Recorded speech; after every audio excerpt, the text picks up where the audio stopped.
Good afternoon and welcome to today's webinar, Stevia, the Science Behind the Sweet. I'm Leslie Samay, Director of Professional Development at Great Valley Publishing, and I'm the host for today's show. Before we get started, I have 3 points of housekeeping. First, in order to claim your credit, you will have to remain with us for the entire hour-long presentation. Second, at the end of the session, our presenter will be taking questions. If you have a question, please use the comments box on the left-hand side of your screen to send your question over to us. We'll try to address as many questions as time allows. Finally, Stevia, the Science Behind the Sweet, awards 1 CPEU in accordance with the Commission on Dietetic Registration's CPEU Prior Approval Program. The International Stevia Council is the authoritative voice for the stevia industry to improve the diets and health of people globally by addressing sugars and calories in food. You can learn more at internationalsteviacouncil.org.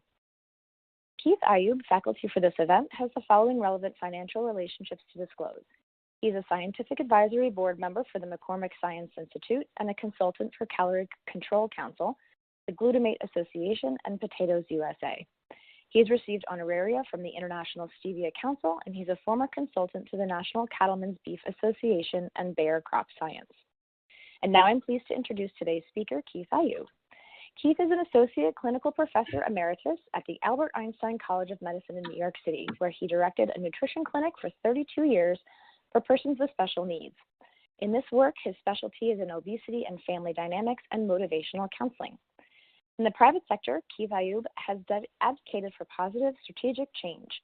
He co-authored a highly regarded global nutrition policy for the Walt Disney Corporation in 2006 and updated those landmark guidelines in 2012. The guidelines received wide acclaim, including endorsement by the White House and the former First Lady Michelle Obama. Long an advocate against fad dieting, Dr. Ayoob gave invited testimony before Congress against the marketing of diet pills to children. He also co-authored the Academy's position paper on food and nutrition myths and misinformation. Dr. Ayoob sits on several advisory boards, including the editorial board of the journal Childhood Obesity. As an Academy media spokesperson, he has participated in over 1,000 television, print, and digital media interviews. He posts his Edible RX column on his website, cuttothechasenutrition.com. Dr. Ayoob received his doctorate from Columbia University's Teachers College and his master's from Columbia's College of Physicians and Surgeons. And so with that impressive resume, I'm now pleased to turn it over to Dr. Keith Ayoob. Welcome. Well, I'm really, really happy to be able to present on Stevia objectives, and you by the way, will all again receive a PDF of the presentation. So I hope you'll concentrate on the content and not have to worry about writing a lot of notes and things like that for convenience. I know when I do webinars, I like to note that everything comes and referenced, so you'll be able to have the references and the links and things like that to the references. And we are now going to talk about the state of sweet and how do consumers view sweeteners? What's their take? And this is from foodinsight.org. This is the 2023. And in terms of consumer consumption of what we call low and no calorie sweeteners, that's the sort of the technical term that I'll be using. 3 out of every 10 consumers who responded intentionally use low and no calorie sweeteners. And of that 3 in 10, about a third of them do so at least once a day. And an additional 1 in 4 use them sometimes. And about half say that they rarely or never do. That half would be the black wedge and the dark blue wedge, 29% and 18%. That's 47. So most people do so intentionally sometimes or daily, and slightly less than half don't. And among those who do use low and no calorie sweeteners, why do they do it? Well, the top 5 reasons are listed here, and interestingly, managing weight is not the top reason. Just limiting sugar, regardless of weight, was the primary reason. Closely behind, as well as prevention of conditions like diabetes, etc., or just how the consumer perceived preventing health problems. Also actively losing weight or just saving calories, sparing calories to use elsewhere. And consumers, sugar's not going away. So consumers still prefer caloric sweeteners. However, not as much as they used to. And this compares just 2021 to 2023 data. And on a scale of 1 to 10, 10 extremely likely, indicate how likely you are to consume foods and beverages that include the following ingredients. So foods and beverages that include honey, brown sugar, sucrose, stevia, etc. And compared to 2021, fewer people are interested in using honey, although honey was that was the halo caloric sweetener. And brown sugar and sucrose seem to run roughly neck and neck. Interestingly, among low and no calorie sweeteners, stevia was tops.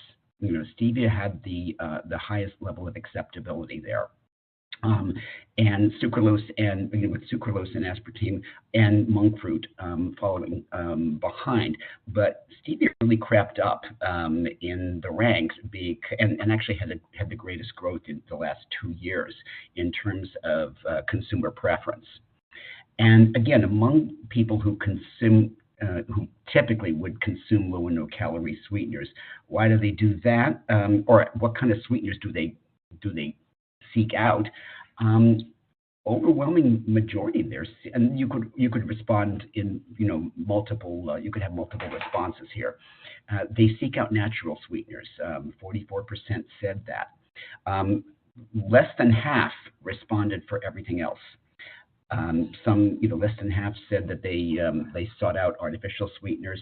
Some said that they didn't avoid any type of sweetener, or sometimes they only avoid natural sweeteners. And that 10%, sorry, the data label didn't come out. 10% said they only avoid natural sweeteners. So that was in the minority there.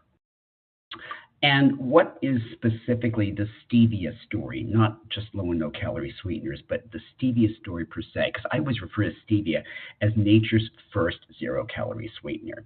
And nature's the operative word here, because this is a plant, well, it's a plant-based sweetener, but it comes right from a plant. It's native to South America. It has been used for hundreds of years by indigenous Paraguayans, and actually the region around Paraguay, Uruguay and southern Brazil, etc. And it really wasn't discovered by Europeans until a botanist named Moises Bertoni discovered it in the early part of the 20th century. And even then, it wasn't really, the compounds that made it sweet weren't really uncovered until the early 30s when steviol glycosides were identified.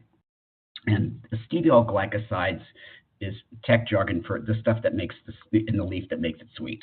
Okay, the sweetener was adopted by Japan in the 70s, and for about 3 decades was the primary low and no calorie sweetener used in Japan. And in those early days, before a lot was known about stevia, you got the stevia extract, and that often had a lot of other flavor components, such as that kind of a fennelly, licoricey, herby kind of taste, which in Japanese cuisine they really like because they use a lot of pickled vegetables and things like that. So it really worked well, and that was their preferred sweetener for many years. And steviol glycosides are the general umbrella term for the sweet compounds in the leaf. You'll hear a lot of jargon, and I really apologize for that, but that is what they're called. One of the most common are Rebaudiana A. I think kind of give it an alphabet. Rebaudiana A, D, M, etc. There are numerous ones, and they refer to the various, sweet compounds in the leaf. And they're usually now, if you see them on a food label, they'll often be called Reb A or Reb D, etc. And there used to be, for many years, there's only a few identified. Now there have been over 60 steviol glycosides that produce this sort of a sweet taste, and they've been identified in the leaf. But they're not all equally sweet. And Reb A is one of the sweetest. It's also one of the most prevalent. And some of them are only prevalent in very tiny quantities. And again, some of these glycosides have additional flavor notes that contribute to their sweetness, but also add things that you may not want, because in a culinary use, oftentimes, or at least to sweeten drinks and things, the aim of adding stevia is to just get the sweet taste without the other flavor components. Now you can see these are some of the more common ones found. Rev D and Rev M are considered the ones that have the purest sweet taste. So those are the ones that are really the most desirable. And there's a certain level of complexity here. And you'll notice also in the previous slide how the sweetness varies. It can vary anywhere from 30 or 50 or to up to 350 times more sweeter than sugar, or sweeter than sucrose.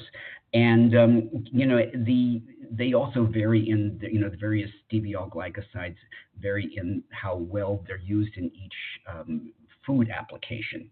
Some of them are very good in beverages, for example, but not in foods. Some of them are good in beverages, but they don't freeze well, or something like that.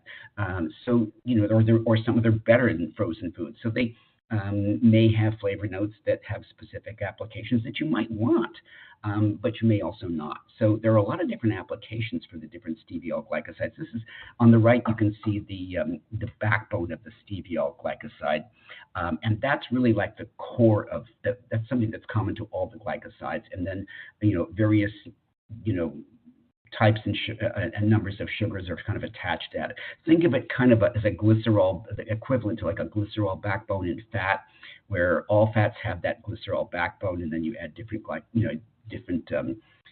fatty acids to that glycerol backbone. It's the same thing with stevia. Now, the purest sweet taste, as I said before, was Rev M and Rev D, but the downside is that they constitute less than 1% of the stevia glycosides in the leaf, so they're the most desirable, but they aren't really found very much. You really have to use a lot of leaves to get that Rev A and Rev D and Rev M. So how do we get to that? And the commercial production utilizes one or more of 4 methods. Now, traditionally, the extraction method is something that's very common, and it's basically the same way you would get things like vanilla extract. You kind of crush the leaves in this case, and add hot water, and then you filter it, purify it with an alcohol, a food-grade alcohol that is then later removed, and you end up with an extract. So you'll see stevia leaf extract. That's kind of how it comes about. There's also bioconversion, which uses enzymes to convert extracted glycosides. So they get the extraction, and they use enzymes to convert various extracted glucosides to the ones that they actually want. So they can convert some of those extracted glycosides into Rev D and Rev M. There's also a process called glucosylation, where they take those stevia glycosides from the leaf and then add glucose molecules with enzymes to produce the types of glycosides that they actually want as well. So that's a different process. And there's also finally fermentation, where leaves are not necessarily required, but you can cultivate organisms that convert sugars into stevia glycosides. So you can take a sugar with a certain level of sweetness, say sucrose, etc., and you can use cultivation and fermentation processes to convert them into stevia glycosides that have much more sweetness. And so, fermentation is actually similar to a process that actually kind of it occurs in the leaf itself. So this is kind of taking it outside the leaf and scaling it up. Regardless of how the stevia glycosides are produced, they are nature identical. So they're going to have the same structure as the stevia glycosides that are present in the leaf. They have the same properties, the same taste, purity, and uses as if you had taken it right out of the leaf. And a way for us to think about this is for example, if you're going to have something like comparing vitamin C or ascorbic acid, it's going to have the same chemical structure whether you get it from orange juice or citrus fruits or vegetables, etc., or whether you get it from a supplement. And in terms of, now it's been around for a long time, many hundreds of years, but when you're scaling it up for consumer production, what are the safety and regulatory approvals that stevia has undergone? Now, there has been a comprehensive review of the safety studies published fairly recently in 2018, Stevia's had GRAS status since 2008. And remember, it's a food. So the safety studies that have gone on, however, since the 1980s have consistently demonstrated the safety. This has been further confirmed by all major regulatory regulatory authorities throughout the world. These are just a few of them. This is based on high purity, which is 95%, greater than 95% stevia glycoside. So in other words, the safety, you don't want to use a glycoside that's only about 50% pure, because you want to test what exactly that stevia glycoside can do and not do. So you have to have as pure as possible, and 95% or more is considered the gold standard there. So that's what they used. It's also important to, when you're talking about safety, you can't talk about safety without looking at, again, more acronyms, apologies there, but these are important. The acceptable daily intake, or commonly known as the ADI, that's the average daily intake, defined by the average daily intake over a lifetime that's expected to be safe for human consumption based on scientific research. So remember, and this is an important point, average daily intake every day over the course of a lifetime. So not just a lot on one day, but every day over the course of a lifetime that's considered to be safe for human consumption. And it's based on the NOEL, which is the No Observed Adverse Effect level. What's the NOEL? The NOEL is the highest intake level that's found to have every day over the course of a lifetime again. So it's highest intake level you could consume every single day for the rest of your life and still have no adverse effects. And those are studies that are used in animal models according to standard toxicology protocols. So they get that NOEL level and divide it by 100 to obtain the ADI. So there's a huge cushion. The ADI is literally 100 times lower, or, and put another way, it's 1% of the maximum level found to have no adverse effects in toxicology studies. So this adds a huge margin of safety that really helps to make sure that human intakes are going to be safe. So if you exceed the ADI, doesn't matter, okay? You're not going to ever get to that NOEL level. You're not going to ever get to that huge 100% level, or 100-fold level that was used to determine the NOEL. And even if you did, that was the no adverse effects level. And dietary exposures are also important. And the review, the 2018 review, concluded that based on estimated dietary exposure assessments from different countries and different regions around the world, which is important because people eat foods and beverages at different levels in their cultural foodways, and different, typical patterns of consumption of foods and beverages around the world that would contain stevia glycosides. It's unlikely that either adults or children, including diabetic adults and children, would exceed the ADI for stevia glycosides. So even that ADI with that huge cushion, it's unlikely people are going to exceed that level, adult or children. So there is a robust database also that includes both in vitro and in vivo studies that did not find any evidence of genotoxicity. In terms of dietary exposure assessments also, you have to look at reproductive and developmental toxicity, and this really pertains to pregnant and lactating women and kids of 2 years of age and older. And no adverse effects have been found, even after people have been exposed to very high doses of high purity stevia glycoside, and even during these kind of critical periods of pregnancy, such as early on in the first trimester, et cetera, but also throughout the growth and developmental process of offspring. And this, in toxicology studies, they look at 2 generations out. So it's not just a matter of what happens to the offspring, but what happens to the offspring and 2 generations out. The conclusion was that mutation and genotoxicity data have really confirmed the genetic safety of stevia extract, which is kind of a good thing because in South America they've been using this for a long time. But also, all stevia glycosides are metabolized to stevia. They lose those sugars and they become that steviol backbone. That's what happens. The ADI has been established at 4 milligrams per kilogram per day of steviol equivalents. Why steviol equivalents? Because among those steviol glycosides in the leaf, they don't all contain the same amount of steviol. And an example would be it would take 12 milligrams per kilogram per day of Reb A to produce that ADI of 4 milligrams per kilogram per day of the steviol equivalent. So they had to have some kind of way to standardize this, and they used steviol equivalents. So, and global intakes, it's estimated that the general population of adults and children would get about 0.4 to 0.7 milligrams per kilogram per day of steviol equivalent. That's way lower than the ADI, which again is only 1% of the NOEL. Higher intakes, which would include perhaps diabetics, would get about 1.1 to 1.7 milligrams per kilogram a day of steviol equivalents.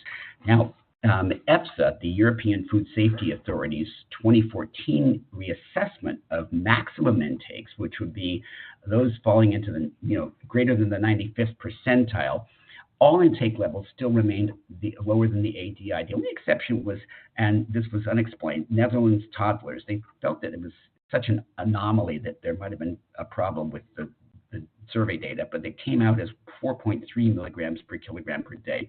Even then, it was considered by EFSA as dietetically insignificant.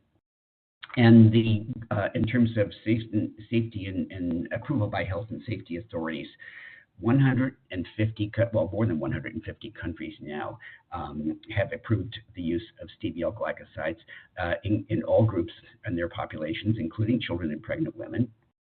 And again, more of these are examples of the authorities that have done so around the world.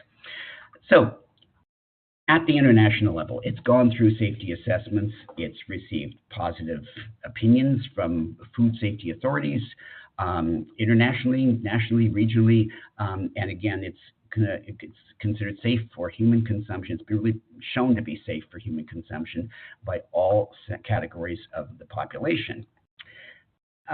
You're going to see it differently on labels, though. It can have a number of different expressions, and countries vary in their labeling requirements. And some makers want to be more specific about the type of stevia that they include. Some may say stevia leaf extract to note that they really are getting this from the leaf. Some go as far as to say what kind of steviol glycoside they're going to have in there. They may have several of them. I mean, they might have Reb A and Reb M. I've seen that on labels. I've seen Reb A and Reb D as well. They may have stevioside, that's another steviol glycoside, or they may just say stevia extract or high purity stevia, et cetera. It depends on the labeling requirement.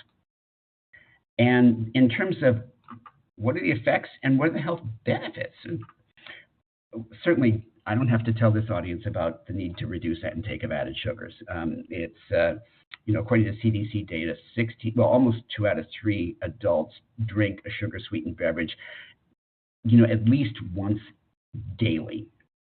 And obesity seems to be, in the last 20 years or so, it doesn't seem to be willing to stop.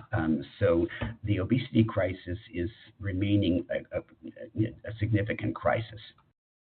And where, though, are those added sugars coming from? And this is data that is from USDA and the Department of Health and Human Services. And where is the data, where are the added sugars coming from in people who are at least a year of age? And you'll notice that pay attention to 3 of those bubbles inside the big circle. Sugar-sweetened beverages at 24%, desserts and sweet snacks at 19%, and candy and sugars. That amounts to 52%. So over half the added sugars are coming from those categories of what I would consider to be empty calorie foods. And that's someplace where stevia is well suited to replace a lot of those added sugars. It's a real simple swap to do it in beverages, for example. It's a little more difficult to do it in desserts and sweet snacks because sugar provides some volume, as any chef will tell you, and you take out some of that volume and it makes it a little more challenging. It's not impossible, and stevia has been used to replace some of the sugar in desserts and snacks, so it's certainly possible. And the International Stevia Council website can actually provide some resources there too. But you can see these are certainly areas where stevia could have a major impact. You'll also notice, just because I'm a registered dietitian too, is why I don't get too upset about sugar that's added to breakfast cereals, for example, because it's constitutes a tiny amount of the overall sugar intake of most people, and it's also a good way to drive consumption of milk and fruit, so it can be useful. And that's a better place to spend sugar calories. Sugar-sweetened beverages and empty calorie foods, maybe not so much. Now, let's talk about those empty calorie foods. Within the sugar-sweetened beverage category, soft drinks, fruit drinks, and to a lesser extent, sport and energy drinks, although that's growing, are the primary sources of those added sugars. And for desserts and sweet snacks, it's cookies, brownies, cakes, pies, donuts, sweet rolls. I would call those the empty calorie. Ice cream and frozen dairy desserts and frozen non-dairy desserts would be considered otherwise. I mean, you do get some nutrition from, ice cream and frozen dairy, but not, a huge amount. But these are empty calorie foods that that could be a source of sugar replacement. Randomized controlled trials, though, with stevia, looking at blood glucose and insulin levels, have been interesting. This is a crossover design of a randomized controlled trial that included, both lean and obese adults, but with normal blood glucose levels.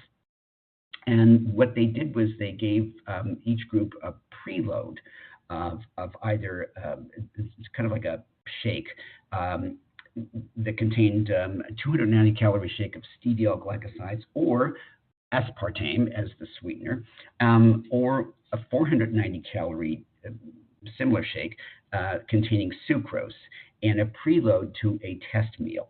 And what they found was that stevia preloads significantly reduced the postprandial glucose levels compared to the sucrose preloads, which makes sense because less sugar is going in, so there's going to be less glucose in the blood, and also postprandial insulin levels, which also makes sense. If there's less sugar coming in, there's less need for quite as much insulin, and that was compared to the sucrose preloads, but also compared to the aspartame preload. And that was significant at less than 0.05. Interestingly, also, the subjects did not compensate by eating more in meals when they got a lower calorie preload, and they had the same level of satiety as when they consumed the sucrose preload. So even though they had fewer calories, they felt just as satisfied, and they didn't compensate by eating more at meals. Another randomized control trial that used type 2 diabetic adults and did not involve dietary manipulation. They used a higher level of stevia glycosides, 1,000 milligrams, or compared to 1,000 milligrams of like a maize placebo. And all subjects would stop taking their hypoglycemic meds prior to testing. There was because these were all type 2 diabetic adults. They received an isocaloric test meal, so there are no differences in the calories or the sugar or the carbohydrate level. So they just got this, they got basically a pill that contained 1,000 milligrams of stevia or 1,000 milligrams of the maize placebo. And the results were that there was a significant reduction in blood glucose. There was a trend towards a higher blood insulin. And there was a 40% increase in area under the curve insulin, area under the curve glucose ratio. So that was, and that was done without dietary manipulation. But again, that was a significant amount of stevia glycosides. This review by Rogers done several years ago, looked at 56 trials, 56 studies, both human and animal, of various durations. And they use subjects of various weights and various weight classifications. And basically what they did was 83% of these studies that they looked at substituted a low or no calorie sweetener for sugar, not always stevia, because these were done before stevia was as widely available. So some of them did not include stevia, but they all included low or no calorie sweeteners substituted for sugar. And found that does using low, and they basically asked the question, does using a low or no calorie sweetener impact sugar intake? And the fact was, it found that it didn't. It reduced sugar intake. Well, it did impact. It impacted negatively. It's shown that overall energy compensation was only 50%, but it did vary. Interestingly, children compensated better than the adults. Children compensated. They made up their calories they made up about 70% of their calories. Adults did not make up those calories very well. They made up only about 43%. But there were no differences. And this is interesting. There were no differences when the low and no calorie sweetener was compared with water. So whether they gave water or a low and no calorie sweetener, the compensation was the same. So it kind of helps to put to rest that idea that a sweetener will drive consumption of more of a drive for sweet. And this was also asked more recently. Could low and no calorie sweeteners increase energy intake? Could they drive people to want to have more and more sweetness and more sugar? And the concept was that these sweeteners, and you've all heard this in the popular media, that they sort of cause a disconnect between the perception of sweetness from sugar and calories. And so if you're not getting that, you want more and more sweet. And this review found that looked at studies that had beverage intake with meals, because that was sort of the standard. And they found that there was no increase in total energy intake. There was no increase in any macronutrient intake, so no increase of carbohydrate, fat, or protein. And there was no increase in sweet foods selected. So the evidence ran very contrary. This is a review. The evidence ran contrary to this concept, or this buzz that low and no calorie sweeteners would somehow enhance calorie intake or enhance a preference for sweetness. It did not. Now, and as part of the typical toxicology studies, you want to look at things like include like cardiovascular issues, cancer, et cetera, and blood pressure. Now, the toxicology studies standard, one of the primary things you'll look for is, does it increase tumors, cancer, et cetera.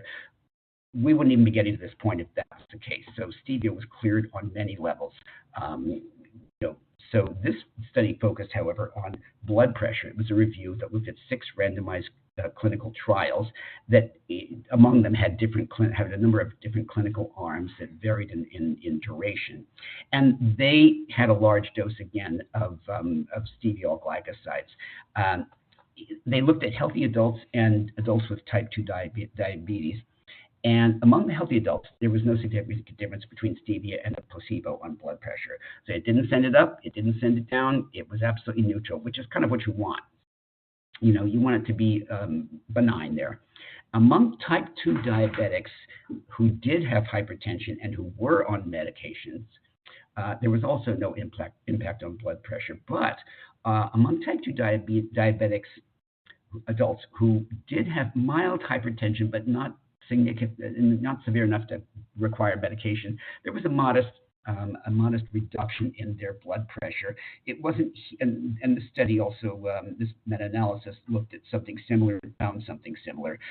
There was no significant difference on systolic blood pressure, but there was a tiny decrease in the diastolic blood pressure. It was significant, but it was modest. It was a little less than 3 millimeters of mercury. So in terms of blood pressure and stevia, the takeaways here are that there's basically either no impact or a very modest impact on blood pressure. And again, the studies used what you'd call pharmacological or supplemental doses, which were considerably more than the ADI. So they're not really applicable to culinary use. not something that you would, and it's not a dose that you would obtain from a diet. But it does reinforce the safety furthermore, at least in terms of blood pressure and the safety of stevia glycosides. Gut health is really important as well, and it's becoming realized that it's more important than we thought. So stevia glycosides, and how are they metabolized? And the most low and no calorie sweeteners are inert in the gut. They're not metabolized by gut bacteria. Aspartame doesn't even reach the gut. Other sweeteners they just sort of pass right through. Stevia, however, is metabolized in the gut, and it undergoes deglycosylation. So basically, that means is those sugars and add-ons to the stevia backbone are removed, and the stevia backbone is what's cleaved from that and stays intact. Now, that stevia backbone is absorbed. It is then quickly heads to the liver. It is quickly modified in the liver, and it's converted to stevia glucuronide so that it can be absorbed through the kidney, not absorbed, but excreted through the kidneys. What does that process in the gut? Bacteroides genus is really responsible for that. But at the same time, remember, you're taking a tiny, tiny amount of this stevia glycoside because the impact on the sweetness magnification is significant. But there's no significant impact on gut. Bacteroides, by the way, if you're not familiar with it, it is one of the most common, bacteria in the gut. So it's very, very commonly found. It's in everybody's gut, very abundant. And in stevia's role in dental health, it was interesting. It was stevia was found to have like an antimicrobial property, compared to other like antibiotics. It's not a substitute for antibiotics. I want to make it clear that's not where we're going here. But it did have some positive antimicrobial properties. And when it was compared to a rinse of stevia and fluoride, it had no advantages versus chlorhexidine and fluoride. But at the very same time, the evidence is such that it's non-karyogenic. That was basically the takeaway that I got from this research. It doesn't encourage calories, and it certainly is a better option than sucrose, which is very karyogenic. It's also stevia is a plant that's easy to grow. It's easy to grow on a large scale. It is grown throughout the world. It's on 5 continents now, including the U.S. It's grown to some extent in the U.S. It is certainly not a new food. It's been around for hundreds of years, and it can grow in a number of different types of soil. It can grow in a number of different types of climate. It can also grow on a terrace in New York City, which is exactly where this picture came from. I grew this. Stevia has, I kind of like it as a culinary herb. If you take the leaves and chop them up and put them into a salad, it has that kind of a nice sweet, fennelly kind of a flavor profile that it brings to a salad. I've chopped it up and put it into Greek yogurt, and so it's from a culinary standpoint, it's really kind of a fun plant to work with. If you saw it on the side of the road, you'd probably pass right by it. It's not particularly interesting to look at. It looks kind of like a shrub, but the leaves are very sweet, and they're very kind of they're very flavorful for a lot of different culinary purposes, and they've been eaten. The leaves historically, they've been eaten fresh and dried. The indigenous Peruvians used to dry them and eat them as the leaves as a sweet treat, and also use them for extracts. And none of that, but it's interesting that given the amount of sweetness that you can get from the stevia plant, if you compare the same level of sweetness to cane sugar, growing stevia requires less water. It requires less land. It requires less land than, say, sugar cane. It requires certainly less labor. and it grows in, as I said, different climates. So it can be very climate friendly and may even help prevent deforestation for growing of sugar. So if you, and there have been, farmers in sugarcane growing regions that are converting some of their land to growing stevia because it's less labor intensive and they can get a good price for it. So there are advantages to the farmer as well as to the climate and to reducing resources. So let's put this into practice and really conclude here with what I hope you'll find is the takeaway, which is that stevia is a safe, low-calorie sweetener. Using stevia to replace sugar is a tool for reducing the intake of added sugars, and that's an important point to get across. This is not a panacea. Low and no-calorie sweeteners in general are not going to cure the obesity crisis. I do think it's kind of unfair when research sort of gives them that burden. I don't think that's what they're able to do, or they're a tool, and they're one tool to help reduce intake of added sugars. And if added sugars are, if you eat them to excess, of course, then replacing them with stevia might be a good strategy for cutting back on excess calories from sugar and possibly from managing weight if your excess weight is coming from added sugars.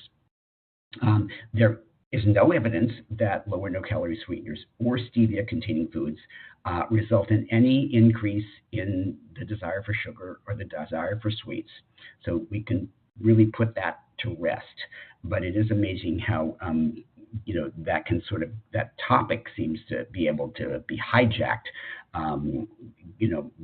by the media. That's where, as registered dietitians, we really have to be focused on evidence. What does the evidence say? And be evidence-driven in our advice to people. And again, this is a tool. And it's a tool for reducing intake of added sugars, but that's something that can be used by somebody in any weight category. A normal weight person could do it just because they would choose to want to reduce their intake of added sugars. And we don't, it's recommended that you don't have more than 10% of your calories from added sugars. And some authorities around the world want that reduced further to 5%. And that can be a tough call for a lot of people. But reducing intake of added sugars to 5% may require a little bit of help for most people. And it means that you don't get a lot of extra calories to spend.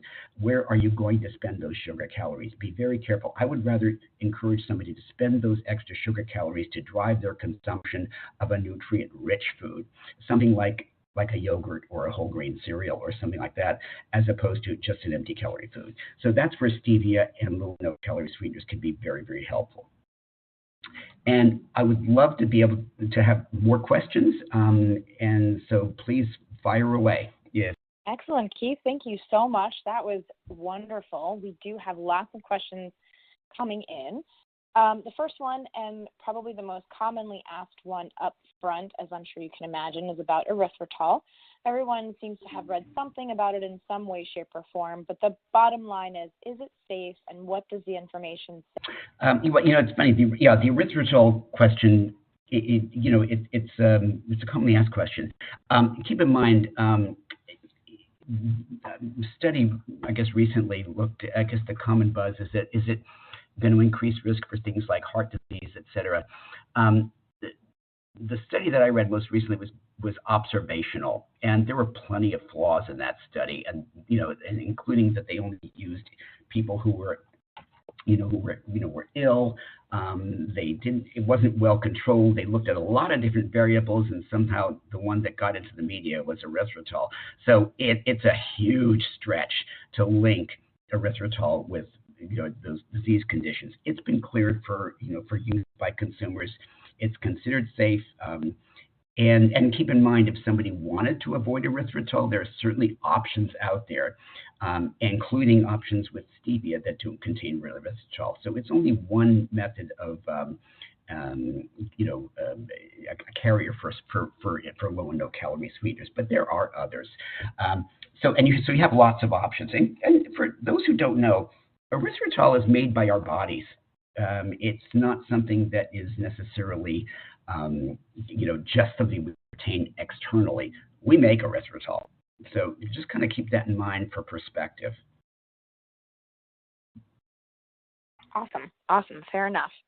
Okay, so next question then, Keith. Why is stevia commonly combined with sugar alcohols for retail sales?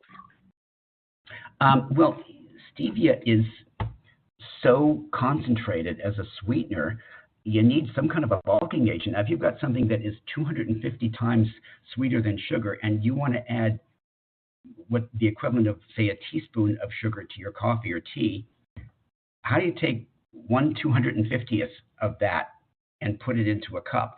It's going to be real difficult. So you need some kind of a bulking agent here. And that's why sugar alcohols are sometimes used as a delivery vehicle for that.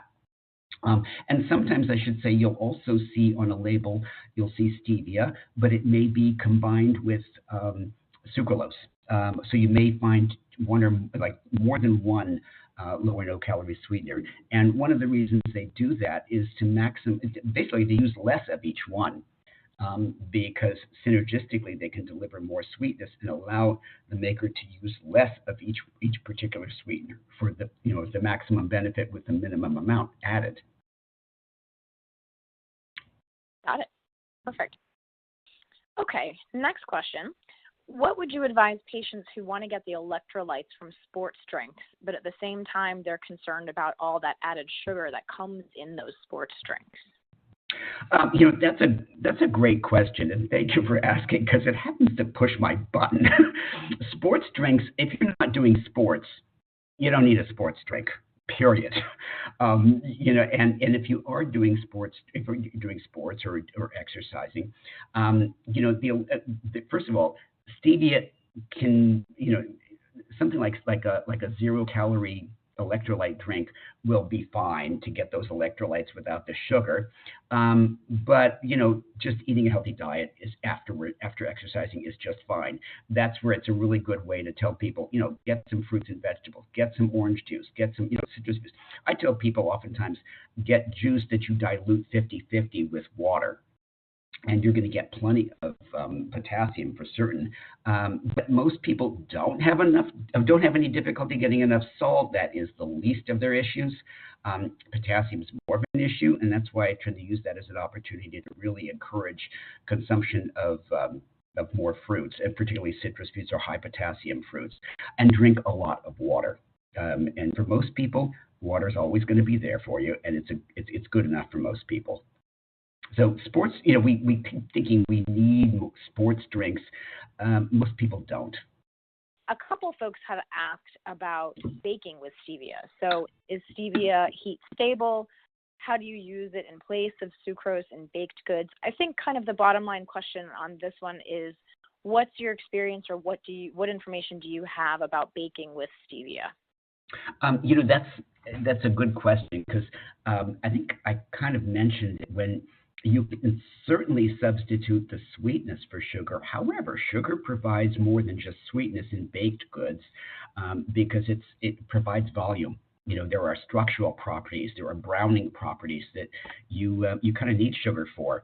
So that is, and at the same time, you can probably reduce the added sugar and substitute some of the sweetness with stevia, but not all of it. Now, there are blends that are stevia sugar blends that are out in the market that help you to do that and to make that sort of transition. But a complete swap might be difficult in a baked good. So you can cut back, but you may not be able to, reduce it completely. Now, in something like a pumpkin pie, where it's primarily kind of a liquid filling, at least when you put it into the pie shell, you can probably reduce some of the sugar in there and substitute with stevia. But again, you're going to have a lower volume there. Perfect. Okay, so this one I wanted to ask just for purposes really of providing additional clarity, because you covered it off earlier in the presentation, but for patients who are already struggling with high blood insulin levels, would you advise not using stevia? No, I would encourage them to use stevia, because Stevia, the research is particularly useful here. It does show that it doesn't spike your blood sugar. It does show that it does help certainly reduce overall consumption of sugar and desire for sweetness, etc. So it's a useful tool for that. I think and as with other low and no calorie sweeteners, not just stevia, but stevia can be a very, very useful tool for that. And it does not increase blood sugar. It doesn't reduce blood sugar, but it's not meant to reduce blood sugar. It's not a hypoglycemic agent, and that may be where the confusion is. It's not going to help lower your blood sugar. It helps prevent the spike. Got it. Perfect. Okay. Are there any reported side effects from consumers that you're aware of, or that the research tells us from using stevia, such as headaches, GI upset, or an allergic reaction? I am not aware of that. It seems to be hypoallergenic. Now, I guess in theory there could be. I have never heard of anybody being allergic to stevia per se. So I am not aware of that. It's I think with any food, there may be somebody who's like an outlier, but you can be allergic to anything, and it doesn't necessarily mean it's negative. I mean, you can be allergic to beans. If that's your particular allergy, then you obviously have to address that. But I'm not aware of anything, in terms of allergenicity with stevia. Great. Okay. Are there people possibly, and this might even be sort of in the same vein, are there people that are more susceptible to an aftertaste or a bitter aftertaste when using stevia? There can be, and I think, and not just with stevia, but you remember depending on the steviol glycoside that's used in a particular sweetener. So they may notice a taste difference with Reb A, for example, that's going to be more likely to have that sort of additional flavor profile. It might include, the phenol aftertaste, etc., whereas the Reb D does not. So even among stevia products, they can vary in terms of people's perceptions. And some people are just super tasters. I mean, some people, I marvel at how they are able to determine, the finest flavor notes. My palate isn't quite that sophisticated, but some people do. And if that's true for somebody, then that's okay.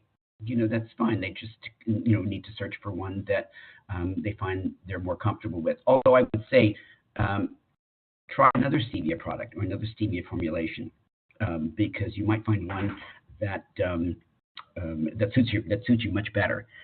Sometimes the liquid stevia sweeteners are more acceptable to people because they may not have anything from, say, erythritol, which has, with some people, they sense an aftertaste with erythritol.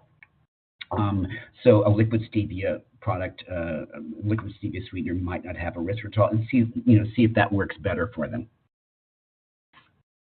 Great recommendation. Okay. If sugar alternatives have been available for years now, why, and this is more of a opinion sort of a question for you, Keith, why is the obesity epidemic still on the rise? Well, it's a complicated issue that's got many, many facets. Now, I'm not going to wear my sort of, evidence hat here. I'm going to, I guess, more talk from an opinion standpoint. So just be clear there. And I think, that's one issue, but I think it's a real burden to put onto low and no calorie sweeteners to expect them to really reduce the obesity crisis or solve it.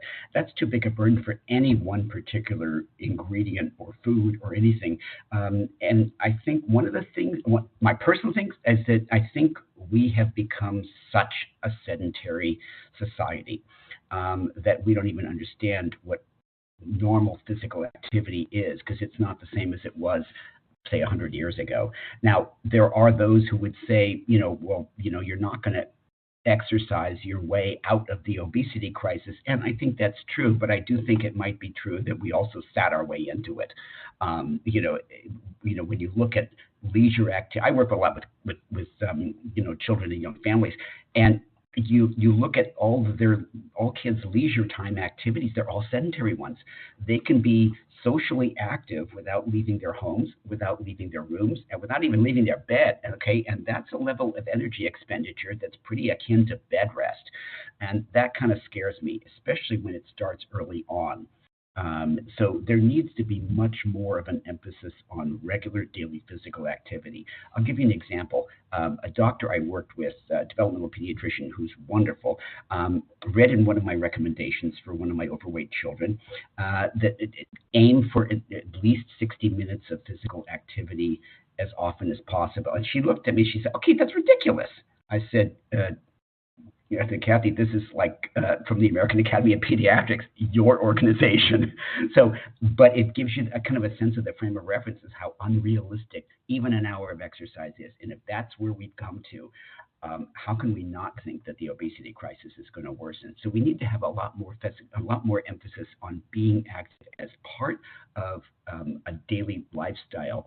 And one of the things I love about physical activity is that while you're being physically active, you're not eating food and you're not doing a lot of impulse eating. So it's not just the physical activity, it's the fact that you're doing something that's not compatible with eating. So that's a long-winded answer to a very complex problem. So I hope that helped at least somewhat answer your question. Very true. All right, Keith, I think this will be our last question. It is similar to kind of in tone to the question we just had. Why is it that so many people still believe these alternative sweeteners are unhealthy? You know, I think it's indicative of the plethora of negative information that is more philosophy-based and ideology-based than evidence-based. And that's a good point to get across. When people say, well, that's your opinion. No, I haven't given you my opinion. I've given you facts, okay? And that's what I tell people. If I'm going to give you my opinion, I tell you, which I just sort of did on a question. But I always speak from a position of evidence. What does the evidence say? I think as RDNs, we're obligated to do that. We're certainly ethically and professionally obligated to give an evidence-based answer. Now, that sometimes requires complicated, explanations, and sometimes evidence is boring. So it's up to us to learn to make it more interesting and appealing to people, so that we can give them a little bit more factual information and help them make a more informed choice. But yeah, the popular media, especially the higher profile person who gets a philosophy and who may have absolutely no nutrition training whatsoever, they can kind of hijack an issue. So that's where it's important for us to really be out there and bust those myths and misinformation with evidence and let people know we're talking from a position of evidence, not philosophy or ideology. Excellent. Awesome. Thank you so much, Keith. There was a lot of excitement about today's presentation, and I just want to thank you again for sharing your expertise on this very important topic. Oh, thank you. So let's talk about what's coming up next on the webinar calendar. On Wednesday, January 10th, yes, next year, we're talking about 2024. From 2 to 3:30, join Sangeeta Pradhan for Unlocking the Body's Clock, the powerful connection between food, behavior, and circadian rhythms. This will be an interactive presentation where Sangeeta is going to explore the mechanisms and genetic basis behind circadian rhythms and the roles of clock proteins, their signaling pathways, and hormones, and how they all affect our sleep. This one's worth 1.5 credits. Register today at ce.todaysdietitian.com/circadian rhythms. And your certificates are now available to download. You can follow the credit claiming instructions on your screen. This is also in the final slide of the presentation handout that were emailed out earlier to you today. If you didn't receive that email, or if you're still waiting for that to come through in your inbox, we will also include links to the presentation handout and the reference list in the credit claiming email. And that credit claiming email will be sent out within the next 24 hours. So thanks again, everyone, for joining us. This was a great session, Keith. We appreciate you. We appreciate the International Stevia Council for their support. And I wish everyone a great rest of your day and a wonderful rest of your week.